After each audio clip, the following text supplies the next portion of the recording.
রাজধানীতে সকালের বৃষ্টিতে বিপাকে অফিসগামী মানুষ, এইচএসসি পরীক্ষার্থীদের ভোগান্তি, কোথাও পরিবহন সংকট, আবার কোথাও যানজট। সামান্য বৃষ্টিতে কোমর সমান পানি ঢাকা উত্তর সিটির 11 নম্বর ওয়ার্ডে রাস্তায় চলতে হয় নৌকায়, মেয়রের বিরুদ্ধে উদাসীনতার অভিযোগ। ঢাকা উত্তর সিটিতে ফুটওভার ব্রিজ নির্মাণে অনিয়ম, 4 বছরে শেষ হয়েছে মাত্র 3টি, দরপত্র ছাড়াই ঠিকাদারকে কাজ দেওয়ার অভিযোগ। ডিসেম্বরে উৎপাদনে আসছে পটুয়াখালী তাপ বিদ্যুৎ কেন্দ্র, জাতীয় গ্রিডে যুক্ত হবে 1320 মেগাওয়াট, প্রকল্পের 86% কাজ শেষ।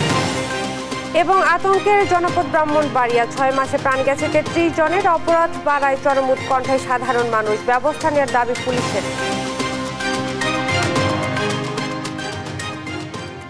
দেখছিলেন সংবাদ শিরোনাম, সঙ্গে আছি আমি ইশরাত জাহান মনি। সকালে টানা বৃষ্টিতে চরম ভোগান্তিতে রাজধানীবাসী, বিশেষ করে ভোগান্তিতে পড়েন কর্মজীবী ও শিক্ষার্থীরা। অফিসের উদ্দেশ্যে বের হয়ে অনেকে পড়েন বৃষ্টির কবলে। যাদের কাছে ছাতা বা রেইনকোট ছিল না, তাদের ভিজেই গন্তব্যে যেতে হয়।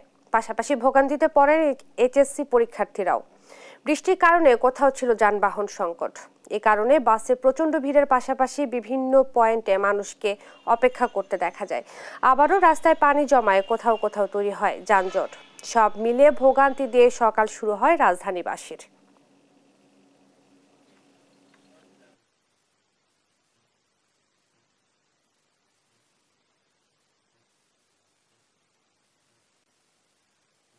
বৃষ্টির জন্য ভাই সমস্যা হচ্ছে, প্যাসেঞ্জার নাই, আমরা ভিজতেছি, এই হচ্ছে যে বৃষ্টির কারণ। না না না না না বাড়তি ভাড়া না ভাই, ভাড়াই তো না ভাই, বৃষ্টিতে ভিজে কে যাবে ভাইকে। বৃষ্টির দিনে আসলে আমাদের যারা অফিস যাত্রী তাদের সবার জন্য খুব কষ্ট করে যায়, বিশেষ করে পরীক্ষার্থী। আসার সময় দেখলাম অনেক পরীক্ষার্থী পুরা ভিজে গেছে। রিক্সা পাই না ঠিক মতো, রিক্সা পাইতে খুব কষ্ট হয়, রিক্সা ভাড়াও অনেক বেশি। এটা আমাদের মতো সাধারণ মানুষের জন্য খুব কষ্ট হয়ে যায়। এটা রিক্সা ভাড়া তো স্বাভাবিকভাবে বেশি চাচ্ছে, বলতেছে বৃষ্টিতে না আমাদের এখানে ডাবল ভিজতে হয়, কষ্ট হয় ওনাদের, এই কারণে আর রিক্সা অ্যাভেলেবল না। তো যাত্রী অনেক বেশি, যাত্রীদের কাজ আছে তারা বেরোতে হয়, কিন্তু রিক্সা তো অ্যাভেলেবল না, এই কারণে হয়তো অনেক সময় দেখা গেছে বেশি দেওয়া লাগতেছে, ডাবল দেওয়া লাগতেছে। দর্শক, বৃষ্টিতে রাজধানীর পথ ঘাটের খবর জানাতে সরাসরি যুক্ত হচ্ছেন সহকর্মী কায়েস রাহাত। রাহাত, বৃষ্টিতে রাস্তাঘাটের পরিস্থিতি কেমন দেখছেন, বিস্তারিত জানাবেন।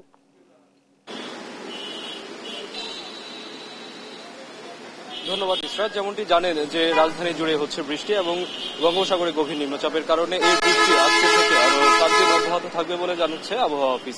তো এই বৃষ্টির কারণে দুর্ভোগে পড়ছে জনজীবন এবং আমরা এখন রয়েছে রাজধানীর উত্তর বাড্ডা এলাকায় এবং এখানে এসেও কিন্তু আমরা জনদুর্ভোগের ঠিক একই রকম চিত্রটি আমরা দেখতে পেয়েছি। যেমনটি এখন আপনারা দেখতে পাচ্ছেন যে রাস্তার অপর পার্শ্বে আমরা যেখানে দাঁড়িয়ে রয়েছি তার ঠিক অপর পার্শ্বেই কিন্তু কিছুক্ষণ আগেও ছিল দীর্ঘ যানজট এবং কিছুক্ষণ হলো মাত্র যানজটটি কিছুটি কমেছে, যান চলাচলটি কিছুটা স্বাভাবিক পর্যায়ে চলে এসছে।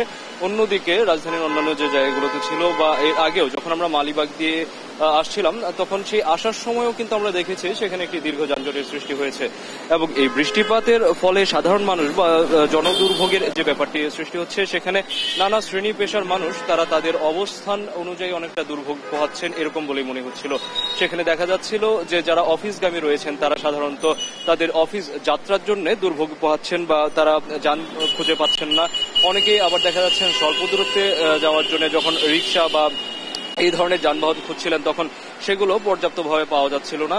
তো এর পাশাপাশি আমরা দেখেছি যে যখন রিক্সা চালকরা যারা রয়েছেন তারা অনেকেই এই বৃষ্টির কারণেই কিন্তু কিছুটা বাড়তি ভাড়া দাবি করছেন এবং ছাত্রছাত্রীদের কাছ থেকে যখন আমরা এই বিষয়টি নিয়ে জানতে চেয়েছিলাম তখন তারা যেটি বলছেন যে এই বৃষ্টির কারণে যেহেতু অনেক সময় যানবাহন পাওয়া যাচ্ছে না বা তারা তাদের সময় মতো তাদের স্কুল কলেজ বা অন্যান্য গন্তব্যে পৌঁছাতে পারছে না, তখন এটাতে আসলে তাদের যে প্রক্রিয়াটা বা পড়াশোনার যে ব্যাপারটা সেটা ব্যাহত হচ্ছে এবং একই সাথে আমরা দরিদ্র শ্রেণীর কয়েকজন বা নিম্ন আয়ের যে মানুষজন ছিলেন তাদের কাছ থেকে যখন আমরা জানতে চেয়েছিলাম তখন তারা যেটি বলছেন যে বৃষ্টির কারণে তারা মূলত কাজ পাচ্ছেন না। আমরা এর আগেও কয়েকজন দিনমজুরের সাথে কথা বলেছিলাম, তারাও একই কথা জানালেন যে বৃষ্টির কারণে আজকে তাদের কাজ নেই, তো তাদের দৈনিক ইনকামের উপরেই তাদের আসলে পুরো পরিবারটা চলে। তো সেই ক্ষেত্রে তারা যখন কাজটি পাচ্ছে না তখন তাদেরকে মানবেতর জীবনযাপন করতে হচ্ছে।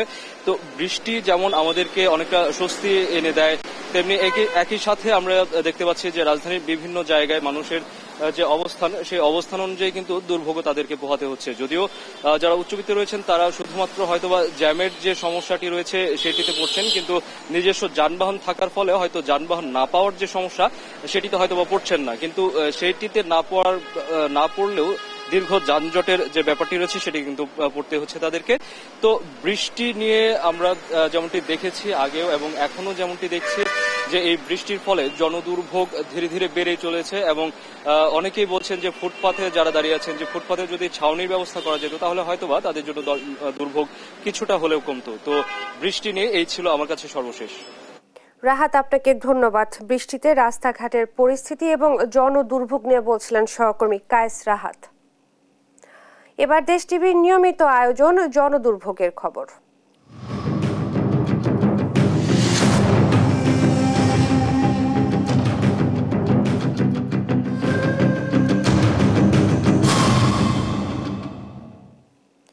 সিটি কর্পোরেশনের বাসিন্দা, তবে প্রায় সময় রাস্তায় চলতে হয় নৌকা দিয়ে। বলছি ঢাকা উত্তর সিটি কর্পোরেশনের 11 নম্বর ওয়ার্ডের কথা। গণস্বাক্ষর দিয়ে জানালেও টনক নড়েনি মেয়র আতিকের। কাউন্সিলরও বলছেন ওয়ার্ডটির প্রতি উদাসীন মেয়র নিজেই। M A আজিমের report. বৃষ্টি নেই, তবুও রাস্তায় জমে আছে পানি। পিচ ঢালাই রাস্তার উপর ইট রেখে চলতে হয় ঢাকা উত্তর সিটি কর্পোরেশনের 11 নম্বর ওয়ার্ডের আনসার ক্যাম্প থেকে ছাপাখানা মোড় পর্যন্ত সড়কটিতে। আর 2-1 ঘন্টা বৃষ্টি হলে পরিণত হয় খালে। কোমর সমান পানি হওয়ায় তখন চলাচলের একমাত্র মাধ্যম হয়ে যায় নৌকা। টানা একদিনের বৃষ্টি হলে জলাবদ্ধতা থেকে যায় সপ্তাহব্যাপী। তখন ভোগান্তির শেষ থাকে না এলাকাবাসীর। সমস্যার সমাধানে শুধু মৌখিক নয়, গণস্বাক্ষর দিয়ে লিখিতভাবে সিটি কর্পোরেশনকে জানালেও মেলেনি প্রতিকার। 5 মিনিট যদি বৃষ্টি হয় ভালোভাবে, তাহলে পুরো এরিয়াটা মাঝামান পানি হয়ে যায়। মানুষ হাঁটতে পারে না, চলতে পারে না। এমনকি এই রাস্তায় এমন বৃষ্টি হলে নৌকা পর্যন্ত চলে। অনেক সমস্যা। আমরা এই যে বৃষ্টি একটু হলেই আর কি বাসা থেকে বের হতে পারি না। হাঁটু সমান পানি হয়ে যায়, পানি জমা থাকে, 2-1 দিনে আর কি কমে না পানি। এখানে নৌকা চলার মতো পানি জমে, আর এই পানিটা যেতে অন্ততপক্ষে 20 ঘন্টা টাইম লাগে। ওয়ার্ডটির অনেক সড়কই এখনো খানাখন্দে ভরা। কিছু স্থানে সংস্কারের নামে খুঁড়ে রাখা হয়েছে মাসের পর মাস, যা ভোগান্তির আরেক কারণ। এখন রাস্তায় যে পাইপগুলো আসলো, এই পাইপগুলোর কি কাজ করাইবো না সরকার? পাইপগুলো নিয়ে গেল কেন? কাজ ওই যে আসে যায়, এই মাটিগুলা পর্যন্ত সরাচ্ছে না। পিছল মাটি অনেকেই আহত হয়েছে পইরা। স্থানীয় ওয়ার্ড কাউন্সিলর দায় চাপালেন মেয়রের উপর। জানালেন অপরিকল্পিতভাবে বসতি গড়ে ওঠায় সমাধান সহজ নয়। আমাদের দৌরাত্ম মেয়র পর্যন্ত। আমরা এইগুলি নিয়ে মেয়র মহোদয়কে বারবার বলতে চাই, বলি, শুধু প্রতি মুহূর্তেই বলি, প্রত্যেকটা বোর্ড মিটিংয়ে বলি। উনিও বলতে চান যে রাষ্ট্রের মূল পরিকল্পনার মধ্যে যখন আসবে তখনই আমরা এইগুলি। তো এই জন্য আমরা কিন্তু একটা কাজ করছি, সেটা হলো আমাদের জোন 4 হলো এই সমস্যাটা বেশি, 7টা ওয়ার্ড। এটা নিয়ে মেয়র মহোদয় আলাদাভাবে আমাদের এই মিটিং করছে। স্থানীয়রা নিজস্ব জমি ছেড়ে দিয়ে রাস্তা প্রশস্ত করলেও ড্রেনেজ ব্যবস্থার এখনো উন্নয়ন করেনি সিটি কর্পোরেশন। এম এ আজিম, দেশ টিভি, ঢাকা। ঢাকা উত্তর সিটির ফুটওভার ব্রিজ নির্মাণে অনিয়মের অভিযোগ উঠেছে। 4 বছরে 36টি নির্মাণের কথা থাকলেও হয়েছে মাত্র 3টি। পছন্দের ঠিকাদারদের কোনো ধরনের দরপত্র ছাড়াই কাজ দিয়েছিল ঢাকা উত্তর সিটি কর্পোরেশন। ঠিকাদার প্রতিষ্ঠানগুলোর অভিযোগ, বিদ্যুতের লাইন অপসারণ ও জায়গা বুঝে না পাওয়ায় কাজ শেষ করতে পারেননি তারা। বিশেষজ্ঞরা বলছেন সিটি কর্পোরেশন আইন অমান্য করে অপরাধ করছে। নিয়াজ মোর্শেদের 2 পর্বের ধারাবাহিকের আজ থাকছে প্রথম কিস্তি। ঢাকা উত্তর সিটির 36টি ফুটওভার ব্রিজ প্রকল্পের 3টির কাজ সম্পন্ন হলো, বাকিগুলো রয়েছে ভিত্তি ও কলাম পর্যায়ে। আর 11টির জায়গা এখনো হস্তান্তর করতে পারেনি ডিএনসিসি। তবে এই প্রকল্পের আওতায় ছিল ইস্ট ওয়েস্ট ইউনিভার্সিটির সামনে নৌকার আদলে তৈরি হওয়া আধুনিক ফুটওভার ব্রিজটিও, যার ভিত্তিপ্রস্তর স্থাপন করেছিল মেয়র আতিকুল ইসলাম। এই ফুটওভার ব্রিজটি যে প্যাকেজের আওতায় ছিল তার ঠিকাদারি প্রতিষ্ঠান SM কনস্ট্রাকশন তাকে সময় অনুযায়ী কাজ শেষ করতে না পারার কারণে তার কার্যাদেশ বাতিল করে নতুন করে আবার দরপত্র ছাড়ে ডিএনসিসি। তবে দেশ টিভির অনুসন্ধানে মেলে মাইশা কনস্ট্রাকশন টেন্ডার নিষ্পত্তি হওয়ার 2 মাস আগে থেকেই তাদের ওয়ার্কশপে নৌকার আদল তৈরি করেছে। আপনি তো এই কাজ পেয়েছেন কার কাছ থেকে? এটা এখন বর্তমান তো মাইশা কনস্ট্রাকশন কাজ করতেছে। তাহলে এটা বসাবেন কবে সম্ভাবনা আছে? আমরা আগে সামনের মাসে মানে শেষের দিকে আর কি 25-27 তারিখের দিকে চিন্তা ভাবনা করতেছি। মাইশা কনস্ট্রাকশন কিভাবে দরপত্র ছাড়াই কাজ পেল সে বিষয়ে জানতে চাইলে ডিএনসিসির এই কর্মকর্তা জানান, সিটি কর্পোরেশন চাইলে ঠিকাদারি প্রতিষ্ঠানের কাজ বাড়াতেও পারে আবার কমাতেও পারে। ওনাদের সাথে আমাদের একটা প্যাকেজের চুক্তি ছিল, W1 প্যাকেজ। তো আমরা সেই কাজের আওতায় এটাকে আমরা ইনক্লুড করে ওই কাজটা ওনাকে আমরা করার জন্য রিভিশন করে দিয়ে দিয়েছি ওনার কাছে। নতুন প্যাকেজে একটা কাজ ঢুকাইতেও পারবেন, নতুন একটা কাজ চাইলে আপনি এটা বাতিলও করে দিতে পারবেন। যেমন আমাদের একটা প্যাকেজের কাজ আমরা চাইলে অন্য ঠিকাদারকে তার কাজের স্কোপ বাড়াইতে পারি। তবে পাবলিক প্রকিউরমেন্ট বিশেষজ্ঞ বলছেন, সিটি কর্পোরেশন নিজে পছন্দমতো প্রতিষ্ঠানকে কাজ দেওয়ার জন্যই এই প্রক্রিয়ায় কাজ দিয়েছে, যা সম্পূর্ণ আইনবিরোধী। বিনা টেন্ডারে কাউকে কাজ দিতে পারেন কিনা? অ্যাবসলিউটলি নট, কখনোই সম্ভব না। এটা সিটি কর্পোরেশনকে আপনি জিজ্ঞেস করেন যে আপনাদের পাবলিক আইন এবং বিধিমালায় বা টেন্ডার ডকুমেন্টে কোথায় আছে আপনার বিনা টেন্ডারে একজনকে কাজ দিবেন?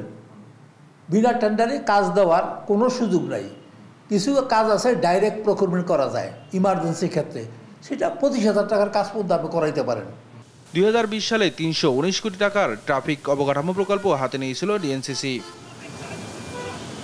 নিয়াজ মোর্শেদ, দেশ টিভি, ঢাকা। দ্রুত গতিতে এগিয়ে চলছে পটুয়াখালী তাপ বিদ্যুৎ কেন্দ্র নির্মাণের কাজ। এরই মধ্যে শেষ হয়েছে প্রকল্পের 86%।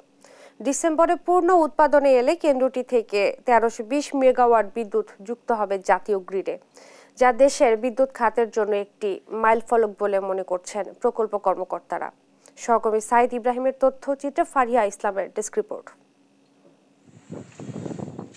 2019 সালের 31 আগস্ট চীনের রাষ্ট্রায়ত্ত প্রতিষ্ঠান নরিনকো ইন্টারন্যাশনাল পাওয়ার কোম্পানি লিমিটেড এবং বাংলাদেশের রাষ্ট্রায়ত্ত প্রতিষ্ঠান রুরাল পাওয়ার কোম্পানি লিমিটেডের যৌথ বিনিয়োগে 27,000 কোটি টাকা ব্যয়ে পটুয়াখালীতে শুরু হয় তাপবিদ্যুৎ কেন্দ্রের নির্মাণ কাজ। করোনা সহ নানা প্রতিকূলতা কাটিয়ে ইতিমধ্যে শেষ হয়েছে টারবাইন, চুল্লি, cold store, steel structure, boiler ও জেনারেটর বসানোর কাজ। বর্তমানে দ্রুত গতিতে চলছে কনস্ট্রাকশন ও রঙের কাজ। আমাদের চিমনি থেকে ধোঁয়া বের হচ্ছে, দ্যাট মিন্স এটা হচ্ছে বয়লার ইগনিশনের পরে যে এক্সজস্টটা যাচ্ছে, অপারেশনের জন্য আমাদের পুরো সিস্টেমটাই আমরা বলতে পারি রেডি। এই কেন্দ্র থেকে জাতীয় গ্রিডে বিদ্যুৎ সরবরাহের লক্ষ্যে নিজস্ব অর্থায়নে 20 কিলোমিটার সঞ্চালন লাইন ও পার্শ্ববর্তী আমতলী উপজেলায় একটি সুইচিং স্টেশন তৈরি করা হয়েছে। এই সুইচিং স্টেশনের কাজ 92% শেষ হয়েছে বলে জানান এই নির্বাহী প্রকৌশলী। এই 400 কেভি সুইচিং স্টেশনটা আমতলীতে আছে, এটার এখন টেস্টিং কমিশনিং চলছে, সেটার 92% কাজ কমপ্লিট হয়ে গেছে। এটা হয়ে গেলে আমরা যে পায়রা Gopalganj double circuit transmission line আছে 400 কেভি, সেই ট্রান্সমিশন লাইনে রেডিয়াল ভাবে সংযুক্ত হব। 4000 বাঙালি ও 1500 চাইনিজ শ্রমিকের নিরলস প্রচেষ্টায় এগিয়ে চলছে প্রকল্পটির কাজ। এখন শেষ পর্যায়ের টেস্টিং ও কমিশনিং এর কাজ চলমান বলে জানান প্রকল্পটির তত্ত্বাবধায়ক প্রকৌশলী। এরই মধ্যে 86% কাজ সম্পন্ন বলে জানান তিনি। এই বছরের সেপ্টেম্বর মাসে আমরা আমাদের প্রথম ইউনিট থেকে 660 মেগাওয়াট বিদ্যুৎ জাতীয় গ্রিডে সংযুক্ত করতে পারবো বলে আশা রাখি, এবং ক্রমান্বয়ে ডিসেম্বর মাসের মধ্যে আমাদের দ্বিতীয় ইউনিট থেকে আরো 660 মেগাওয়াট বিদ্যুৎ জাতীয় গ্রিডে সংযুক্ত হবে বলে আশা রাখি। এই প্রকল্প থেকে জাতীয় গ্রিডে বিদ্যুৎ যোগ হবে 1320 মেগাওয়াট, যা সরবরাহ শুরু হলে লোডশেডিং অনেকাংশে কমে যাওয়ার আশা দেখছেন প্রকল্প কর্মকর্তারা। নিউজ ডেস্ক, দেশ টিভি। সংবাদ সকালে আরো থাকছে। সাবেক মার্কিন প্রেসিডেন্ট ডোনাল্ড ট্রাম্পকে আংশিক দায় মুক্তি দিল আদালত। ভোটের আগে এমন রায় রিপাবলিকান শিবিরে উচ্ছ্বাস।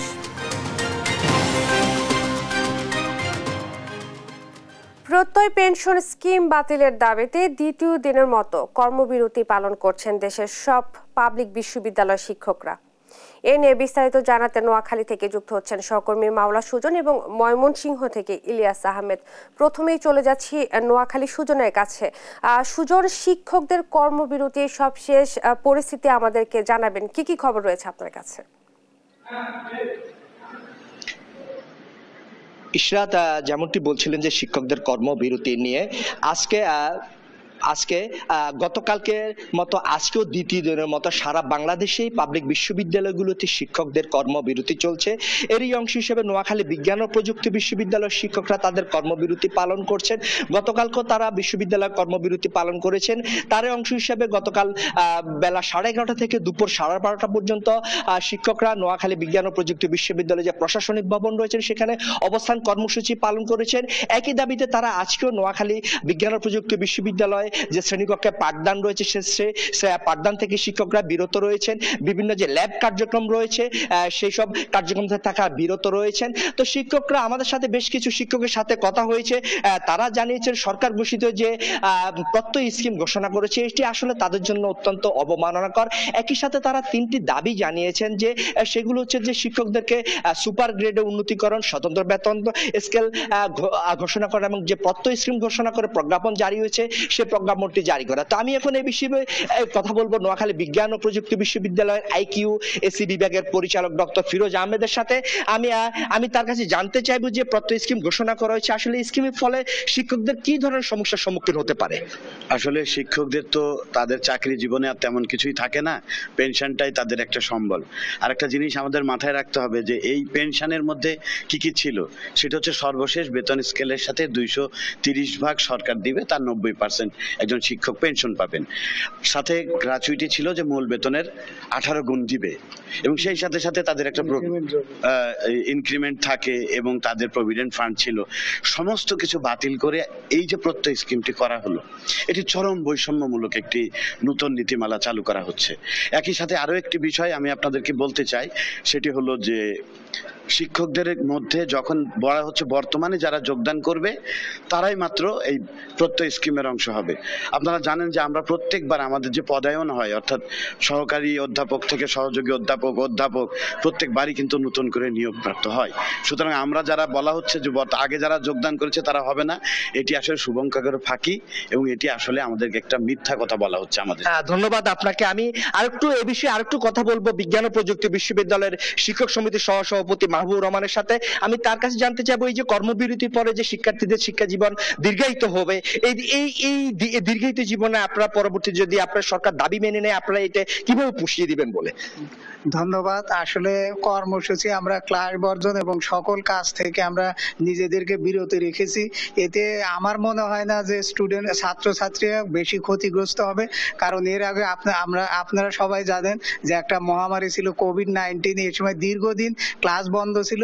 সেই বিপর্যয়কে আমরা যথাযথভাবে হ্যান্ডেল করে এবং কেটে উঠে আমরা স্বাভাবিকভাবে ক্লাসে ফিরে এসেছি এবং স্টুডেন্টদের সকল সময় আমরা প্রপার ইউটিলাইজ করেছি এবং এই আন্দোলনের জন্য অতি শীঘ্রই এটা মেনে নিবে, গভর্নমেন্ট থেকে এটা মেনে নিবে এবং আমরা পরবর্তী সময় কোভিডের মতো এই ক্লাসগুলো আমরা ম্যানেজ করে নিতে পারবো এবং আমরা আশা করি এতে ছাত্রছাত্রীদের কোনো সেশন জটের সম্ভাবনা নেই। ধন্যবাদ আপনাকে। ইশরাত, হচ্ছে নোয়াখালী বিজ্ঞান ও প্রযুক্তি বিশ্ববিদ্যালয় থেকে আমার কাছে সর্বশেষ। আমি এখন চলে যাব ময়মনসিংহে, সেখানে রয়েছে সহকর্মী ইলিয়াস। আপনি সর্বশেষ অবস্থা কি সেখানকার?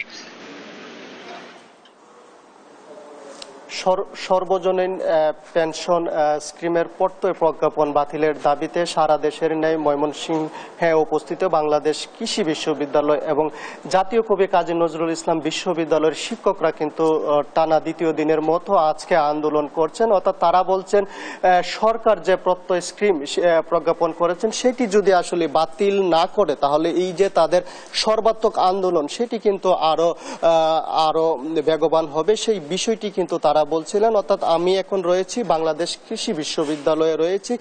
আমরা দেখেছি শিক্ষকরা তাদের অফিস কার্যক্রম চালালেও কিন্তু তারা তাদের যে ক্লাসে এবং পরীক্ষায় অংশগ্রহণ করছে না, যার কারণে কিন্তু একেবারেই স্থবিরতা দেখা দিয়েছে। বিষয়টি নিয়ে আমরা শিক্ষার্থী যারা আছেন তাদের সঙ্গেও কথা বলেছিলাম। তারা শিক্ষকদের আন্দোলনকে স্বাগত জানিয়ে তারা বলছেন সরকার যেন সেটি অচিরেই তাদের যে যৌক্তিক দাবি সেটি যেন মেনে নেয়, সেই বিষয়টি শিক্ষার্থীরা বলছিলেন এবং তারা তারা এও বলছেন শিক্ষকরা আন্দোলনে থাকায় তারা কিন্তু অনেকটাই ক্ষতির সম্মুখীন হচ্ছেন এবং তারা বলছেন যে তাদের যে সেশন জট সেটি কিন্তু বিশ্ববিদ্যালয়গুলোতে একেবারেই হয় না, কিন্তু এই আন্দোলনের কারণে কিন্তু সেশন জটের যে আশঙ্কা সেটি কিন্তু তারা করছেন। আমরা একটু এই আন্দোলন নিয়ে যুক্ত হব বাংলাদেশ কৃষি বিশ্ববিদ্যালয় শিক্ষক সমিতির সভাপতি অধ্যাপক রফিকুল ইসলাম সর্দারের সঙ্গে। একটু জানতে চাই, আপনারা তো সর্বাত্মক দ্বিতীয় দিনের মতো আন্দোলন করছেন, আপনারা কোনো আশ্বাস পেয়েছেন কিনা এবং এই আন্দোলন আসলে কত দূর গিয়ে ঠেকবে? ধন্যবাদ। আপনারা জানেন যে বাংলাদেশ বিশ্ব শিক্ষক ফেডারেশনের আওতাধীন আমরা বাংলাদেশ সকল পাবলিক বিশ্ববিদ্যালয় আজ দুদিনের মতো সর্বাত্মক কর্মবিরতি পালন করছে। এর কারণ হলো যে গভর্নমেন্ট যে প্রত্যয় স্কিম চালু করছে এটা বৈষম্যমূলক এবং অযৌক্তিক। বর্তমান চলমান যে পেনশন স্কিম তার সঙ্গে বিভিন্ন দিক থেকে, সেটা আর্থিক বলেন, সামাজিক দিক থেকে বলেন, আমাদের পেনশন দিক থেকে বলেন, আমাদের পেনশন অবসর বয়স সব কিছু মিলিয়ে একটা বিরাট বৈষম্য দেখা যায়। এগুলো বিশ্ব শিক্ষকরা কোনো অবস্থা মেনে রাজি নয়, যার জন্য আমরা গত 3 মাস যাবত আন্দোলন করে যাচ্ছি বিভিন্নভাবে। অর্ধদিবস কর্মবিরতি, কোন জায়গায় কালো ধারণ, মৌন মিছিল, এক পর্যায়ে এসে আমরা সর্বত্র কর্মবিরতি চলে গেছে এবং এখন কোনো ক্লাস, পরীক্ষা, দাপ্তরিক কাজ, কোনো প্রশাসনিক কাজে অংশগ্রহণ স্বীকার করছেন না। এবং আমরা এই দাবি আদায় নেওয়া পর্যন্ত, অর্থাৎ বর্তমান আমাদের যে পেনশন স্কিম চালু এটাকে পুনর্ভর না করা পর্যন্ত আমরা কোনো অবস্থা শিক্ষকরা আমরা ঘরে ফিরে যাব না। আমরা আন্দোলন সর্বাত্মক আন্দোলন চালিয়ে যাবো যতক্ষণ আমার দাবি পূরণ না হয়। শিক্ষার্থীরা তো ক্ষতিগ্রস্ত হচ্ছে, তারা সেটি বলছে। অবশ্যই শিক্ষকরা আমাদের কাজে শিক্ষকদের শিক্ষা দেওয়া, গবেষণা কাজ করে। আমরা জানি শিক্ষকরা ক্ষতিগ্রস্ত, ক্লাস হচ্ছে, পরীক্ষা হচ্ছে না। আপনি অলরেডি বলেছেন যে বিশ্ববিদ্যালয়ে সেশন জট নাই, আমরা চাই সেশন জট না থাক, কিন্তু সেই জন্য আমরা সর্বোচ্চ চেষ্টা করছি শিক্ষকদেরকে সহযোগিতা করার জন্য। আমরা কিন্তু গত পরশুদিন পর্যন্ত কিন্তু ক্লাস পরীক্ষা চালিয়ে গেছি, এখন আমরা এক পর্যায়ে বাধ্য হয়েছি কাজটা করতে। তবে এটা সাময়িকভাবে আমরা মনে করি সরকার অচিরে এটা মেনে নেবে এবং আমাদের যে ক্ষতিটা আমরা পুষিয়ে নেবো। আমরা বিভিন্নভাবে আমাদের অনলাইন ক্লাস নিয়ে, ছুটিদিন ক্লাস নিয়ে আমরা তাদেরকে এটা যে ক্ষতি সে ক্ষতি পুষিয়ে নেবো। এবং ছাত্রদের সঙ্গে কথা বলেছি, তারাও কিন্তু আমাদের সঙ্গে সহমত পোষণ করছে যে না, এটা এটা যৌক্তিক এবং তারা কিন্তু আমরা যে আন্দোলন করছি আমার জন্য না, আমাদের ভবিষ্যৎ প্রজন্মের জন্য। আপনি মনে রাখবেন যে এই প্রত্যয় স্কিম চালু হয় তাহলে এখানে ভালো স্টুডেন্ট আসবে না, ভালো শিক্ষক হবে না, তাহলে আমাদের ভার্সিটি শিক্ষা মান কিন্তু নেমে যাবে। কিন্তু ধন্যবাদ। আসলে এই শিক্ষক নেতা বলছিলেন যে তাদের যে দাবিগুলো তারা উত্থাপন করেছেন, অর্থাৎ সেই দাবিতে কিন্তু তারা অনড় থাকবেন, অর্থাৎ তাদের যৌক্তিক দাবিগুলো যদি সরকার না মেনে নেয় তাহলে তাদের যে আন্দোলন সেই আন্দোলন কিন্তু আরো বেগবান হবে, সেই বিষয়টি তারা বলছিলেন। এবং শিক্ষকরা বলছেন যে তাদের যে সুযোগ সুবিধা রয়েছে, অর্থাৎ এই প্রত্যয় স্কিম প্রজ্ঞাপন প্রত্যাহার সহ তারা কিন্তু 3 দফা দাবিতে আন্দোলনে অনড় রয়েছেন এবং সেই যৌক্তিক আন্দোলন যেন মেনে নেয় সরকার অচিরেই, সেই বিষয়টি কিন্তু তারা বলছিলেন। এই ছিল আমার কাছে ময়মনসিংহ থেকে শিক্ষকদের আন্দোলনের কর্মসূচি নিয়ে সর্বশেষ তথ্য। দর্শক, আমরা চলে যাচ্ছি স্টুডিওতে। আপনাদের দুইজনকে অসংখ্য ধন্যবাদ। নোয়াখালী এবং ময়মনসিংহ থেকে শিক্ষকদের কর্মবিরতি সম্পর্কে বলছিলেন সহকর্মী মাওলা সুজন এবং ইলিয়াস আহমেদ। দেখছেন সংবাদ সকাল। 1 মাসেও সংস্কার হয়নি ঘূর্ণিঝড় রিমালে ক্ষতিগ্রস্ত পিরোজপুরের রাস্তাঘাট। এ নিয়ে বিস্তারিত জানাতে সরাসরি যুক্ত হচ্ছেন সহকর্মী হাসিবুল ইসলাম হাসান। হাসান, বর্তমানে রাস্তার কি অবস্থা দেখতে পাচ্ছেন এবং প্রশাসন কোনো পদক্ষেপ নিয়েছে কিনা আমাদেরকে জানাবেন। এর সাথে আপনি জানেন যে ইতিমধ্যে 1 মাস পেরিয়েছে, কিন্তু ঘূর্ণিঝড় রিমালের আঘাত যে উপকূলীয় অঞ্চল পিরোজপুর জেলায় আঘাত হানছিল এবং এটা স্মরণকালের একটি ভয়াবহ ঘূর্ণিঝড় ছিল এবং জলোচ্ছ্বাসের কারণে এবং পানির স্রোতের কারণে কিন্তু এই অঞ্চলের উপকূলীয় যে গ্রামীণ রাস্তাঘাট প্রায় বেশিরভাগ রাস্তাঘাটই যে ক্ষতির সম্মুখীন হয়েছে এবং এই রাস্তাঘাটগুলো কিন্তু 1 মাস পেরোনোর পরও কিন্তু ইতিমধ্যে কিন্তু এই রাস্তার সংস্কার বাবদ তেমন কোনো উদ্যোগ দেখা যায়নি বলে জানিয়েছেন স্থানীয় সাধারণ জনগণ। আমি এখন অবস্থান করছি পিরোজপুর জেলার একটি সড়কে এবং দেখতে পাচ্ছেন যে এই সড়কগুলোর যে পিচের যে রাস্তা ছিল সেটা কিন্তু ইতিমধ্যে পাকা রাস্তা, সেটার মধ্যে ইতিমধ্যে কিন্তু এই ঘূর্ণিঝড় রিমেলের যে পানির স্রোতের কারণে কিন্তু ইতিমধ্যে এটা ভেঙে গেছে এবং অনেকটাই হচ্ছে যে চলাচলের অযোগ্য হয়ে গেছে। আমি একটি বিষয় বলে রাখি যে স্থানীয় সরকার প্রকৌশলী অধিদপ্তর এলজিইডির তথ্য মতে পিরোজপুরের যে রাস্তাসমূহ এই রিমেলের যে ক্ষতিগ্রস্ত হচ্ছে তার পরিমাণটা একটি ব্যাপক পরিমাণের রাস্তা এবং তারা বলছে যে পাকা সড়ক যেটা পিরোজপুর জেলার সেটার প্রায় সম্পূর্ণ আকারে ক্ষতি হয়েছে প্রায় 68 কিলোমিটার এবং আংশিক ক্ষতি হয়েছে প্রায় 449 কিলোমিটার, এবং খোয়া এবং ইটের যে নির্মাণাধীন কাঁচা সড়ক সেটা আছে সেটা প্রায় 105 কিলোমিটার কিন্তু তারা বলছে যে ক্ষতি সাধন হয়েছে, এবং 491 কিলোমিটার তারা আংশিক ক্ষতি হয়েছে, এবং এই মোট যে কাঁচা রাস্তা সেটাও কিন্তু অনেকটাই ক্ষতি হয়েছে। তারা বলছে যে তাদের তথ্য মতে প্রায় 509 কিলোমিটার রাস্তা কিন্তু তারা বলছে যে তাদেরকে ক্ষতি হয়েছে এই ঘূর্ণিঝড় রিমালের কারণে।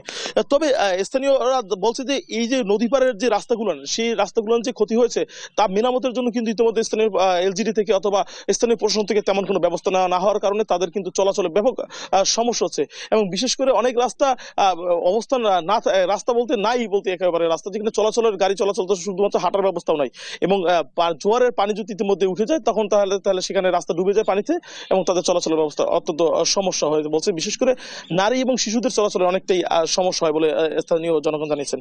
তবে এলজিডি স্থানীয় যে নির্বাহী প্রকৌশলী অধিদপ্তর সেখান থেকে আমাদেরকে জানানো হয়েছে যে তারা এই ঘূর্ণিঝড় রিমেলের পরপরই তাদের যে এই সড়কের যে ক্ষতি হয়েছে সেই ক্ষতির পরিমাণ নিরূপণ করে কিন্তু ইতিমধ্যে তারা জেলা প্রশাসনের মাধ্যমে মন্ত্রণালয়ে পাঠিয়েছেন, এবং এই মন্ত্রণালয় থেকে যে বরাদ্দ পাওয়ার পরপরই তারা ইতিমধ্যে তাদের কাজ শুরু করতে পারবে।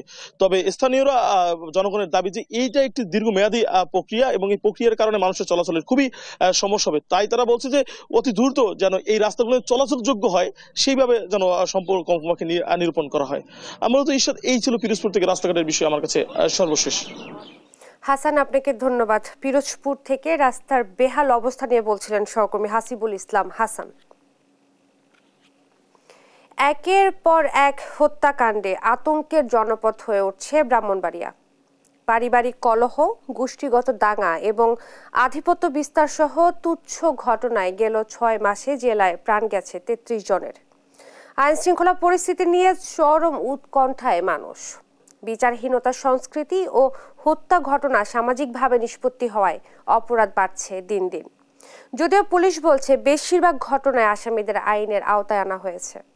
সহকর্মী মেহিদিনুর পরশের তথ্যচিত্রে টুম্পা আফরোজের ডেস্ক রিপোর্ট।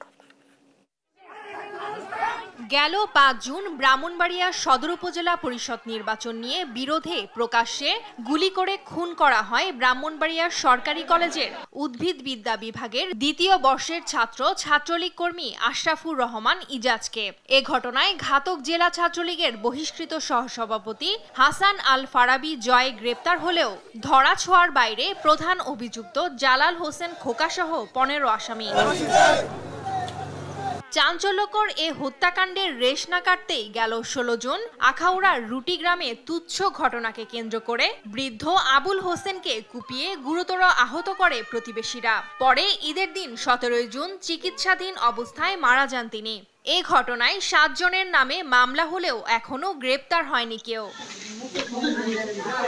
এমন নানা ঘটনায় শুধু জুন মাসেই প্রাণ গেছে 6 জনের। পুলিশের তথ্য মতে জানুয়ারি থেকে জুন মাস পর্যন্ত পূর্ব শত্রুতার জের ধরে 10 জন, আধিপত্য বিস্তার ও গোষ্ঠীগত দাঙ্গায় 5 জন, চুরি ও ছিনতাইয়ের ঘটনায় 5 জন, পারিবারিক কলহে 6 জন, আর্থিক লেনদেন নিয়ে 4 জন এবং জমি দখলকে কেন্দ্র করে 2 জন সহ হত্যার শিকার হন 33 জন। নৃশংস এসব হত্যাকাণ্ডে চরম উৎকণ্ঠায় সাধারণ মানুষ। নিহতদের স্বজনদের অভিযোগ এসব ঘটনায় মামলা হলেও অধিকাংশ আসামি থাকছে ধরাছোঁয়ার বাইরে। এতে নিরাপত্তাহীনতার পাশাপাশি সুষ্ঠু বিচার নিয়েও সৃষ্টি হয়েছে অনিশ্চয়তা।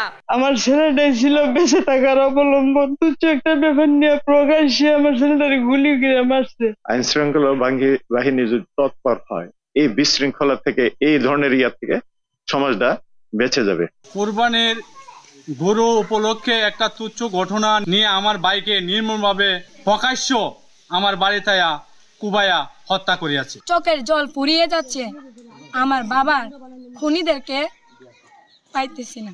সচেতন মহল বলছে রাজনৈতিক আশ্রয় ও পুলিশি তদন্তে ধীরগতির পাশাপাশি গ্রাম্য মোড়লরা হত্যাকাণ্ডের ঘটনা সামাজিকভাবে নিষ্পত্তি করায় দিন দিন বাড়ছে এমন অপরাধ। আইনকে পাশ কাটিয়ে সামাজিকভাবে মীমাংসা করার ফলে কিছুদিন পর পরে এই ধরনের ঘটনা ঘটছে। মীমাংসার কারণে কিন্তু আইনের আওতায় তাদেরকে আইনের বিচার করা সম্ভব হচ্ছে না, যে কারণে আপনার অপরাধের প্রবণতাটা দিন দিন বৃদ্ধি পাচ্ছে। তবে পুলিশ বলছে 31 হত্যা মামলার 29টি ঘটনায় জড়িত 57 আসামিকে আইনের আওতায় আনা হয়েছে। 29টি খুনের ঘটনায় উদ্ঘাটিত হয়েছে এবং এর সাথে সংশ্লিষ্ট যারা অর্থাৎ মূল অভিযুক্ত যারা তাদেরকে আমরা গ্রেফতার করে কোর্টে প্রেরণের সমর্থ হয়েছি। শিক্ষা সংস্কৃতির জনপদ ব্রাহ্মণবাড়িয়া নিরাপদ করতে প্রশাসনের কার্যকর উদ্যোগ চান বাসিন্দারা। নিউজ ডেস্ক, দেশ টিভি। সংবাদ সকালে আরো থাকছে। Colocante por curta Colombo ali Govitia de Mazaro. Minuto teturieta pes de Franza Alizon. বেলজিয়ামকে বিদায় করে ইউরোর কোয়ার্টার ফাইনালে ফ্রান্স, টাই ব্রেকারে স্লোভেনিয়াকে হারিয়ে শেষ 8-এ পর্তুগাল।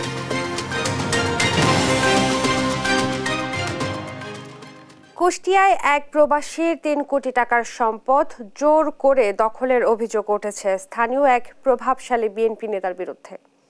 দীর্ঘদিন ধরে বিদেশে থাকার সুযোগে দখল করে দিয়েছেন ভাড়া, এমনকি তার পরিবারের সদস্যরা বাড়ির সামনে গেলে দিচ্ছেন হত্যার হুমকি।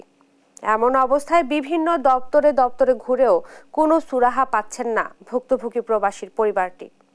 ইরফান রানার ক্যামেরায় কুষ্টিয়া থেকে নাহিদ হাসান তিতাসের রিপোর্ট। আমি একটা 3তলা বাড়ি দিয়েছি, আমি সেই বাড়ি হলো ভাড়া দিতে পারছি না।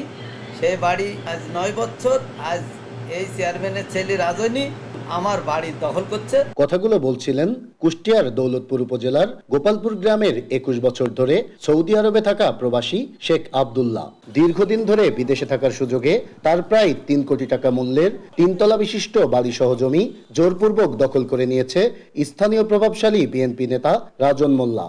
ঝুলিয়ে দিয়েছে তালা, দিয়েছেন ভাড়াও। এমনকি ওই প্রবাসীর পরিবারের সদস্যরা বাড়ির সামনে গেলেও মারধর সহ হত্যার হুমকি দিচ্ছেন ওই প্রভাবশালী রাজন মোল্লা।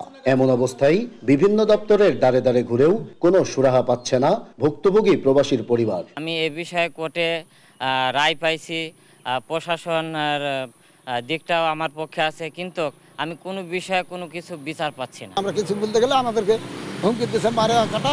আজ 10 বছর ধরে আমার ভাইটাও বিদেশ থেকে আসতে পারছে না। স্থানীয়রাও বলছেন এই জমিসহ বাড়িটি সৌদি প্রবাসী শেখ আব্দুল্লাহ জোরপূর্বক দখল করে নিয়েছে প্রভাবশালী রাজন মোল্লা।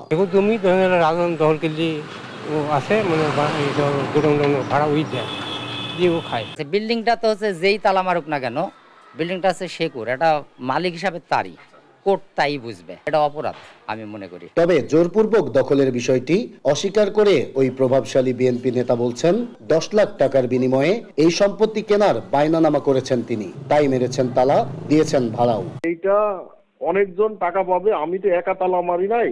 আমার কাছে এসে বললো যে এটা বিক্রি করব, পরে উনি আমার কাছে 10 লাখ টাকা দিয়ে বায়না করছিল।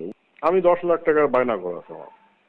জি অবশ্যই, তা আপনারা আসলে দেখলে বুঝবেন।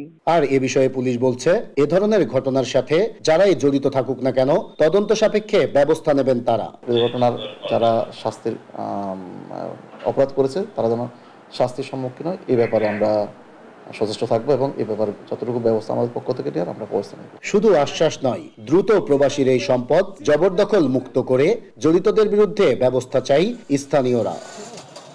নাহিদ হাসান তিতাস, দেশ টিভি, কুষ্টিয়া।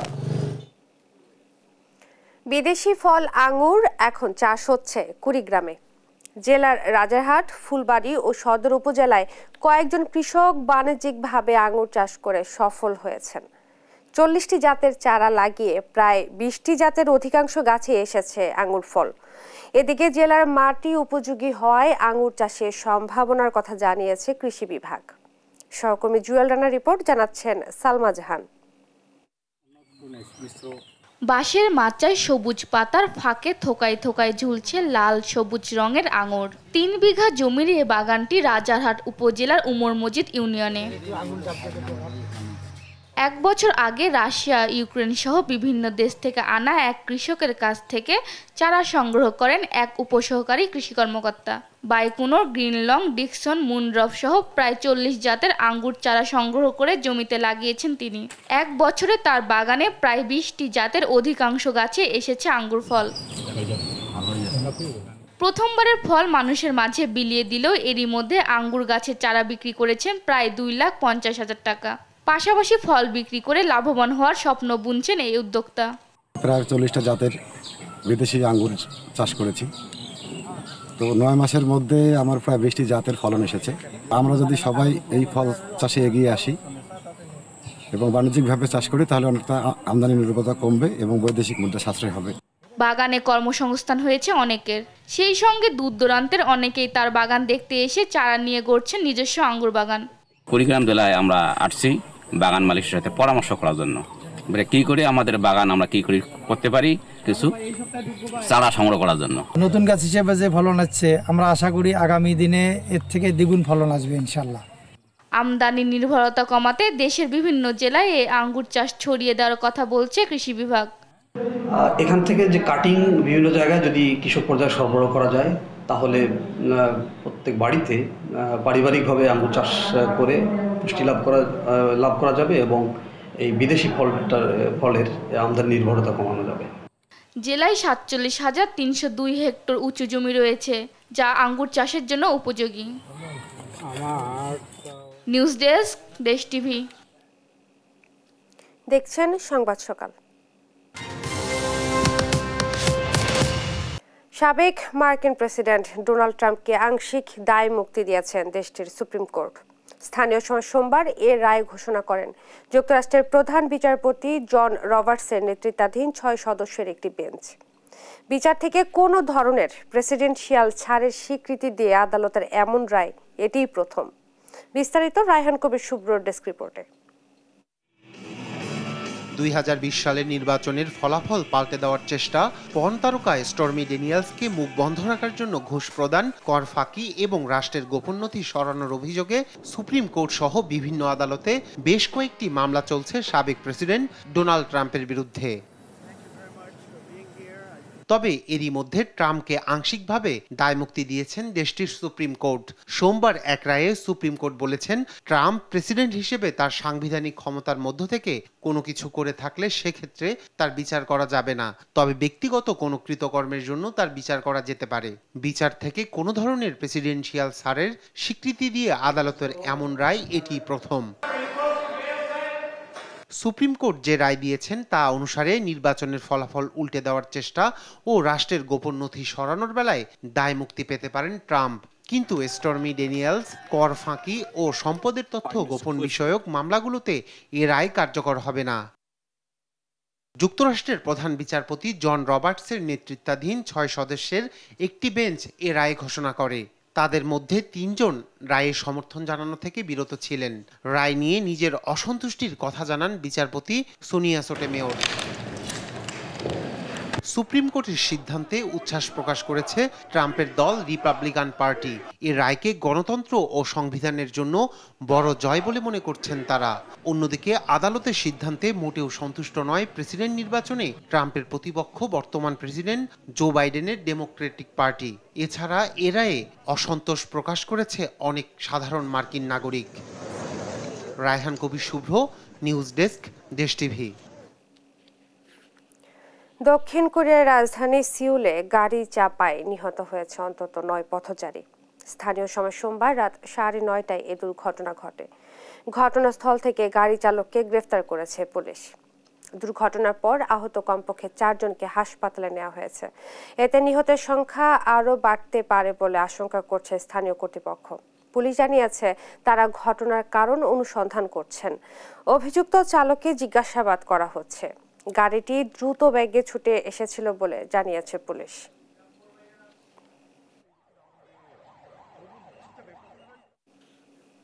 দেখছেন সংবাদ সকাল।